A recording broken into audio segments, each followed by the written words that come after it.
Devil's Tomb made me realize something about myself. I don't hate dumb movies. I hate movies that think they're smart, but are just dumb in boring ways. Welcome to Creepin' It Real.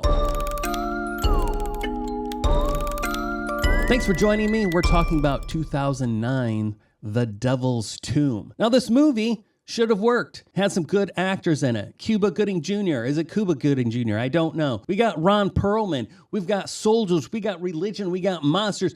We got a setup that at least pretends it's going somewhere. And somehow it wastes all of that. So let me ask you this right up front. Have you ever watched a movie where you could see a better version of it in your head and that made you actually more frustrated to sit through the actual movie? This is a military horror movie.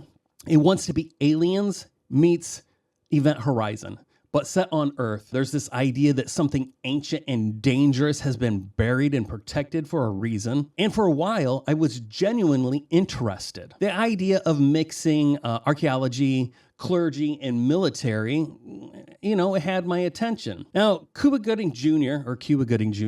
actually does a solid job. He's clearly trying. He's got this haunted past thing going on. And while the movie never really earns it, I can tell he's putting the work into it. The problem is the script doesn't give him much to work with. His backstory feels like something we're told we need to care about, but not something that actually matters. It does play out in the end, but it almost feels like that whole setup was only so that they could amp things up at the end. And it really doesn't do anything.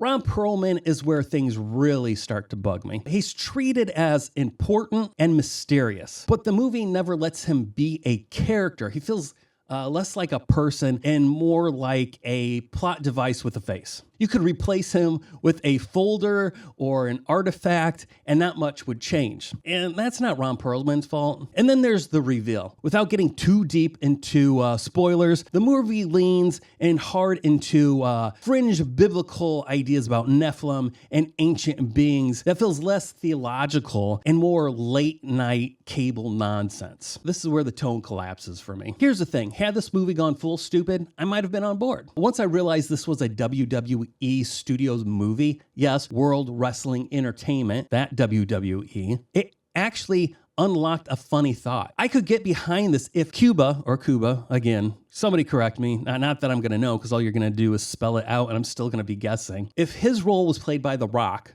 or John Cena, the Nephilim was a new wrestler, be dumb on purpose, I think I could have done that. So I'm going to give this movie a 3.5 out of 10. And with my parting, I'm going to ask you this. Would you rather watch a movie that goes full stupid and knows it, or one that pretends it's deep while saying nothing?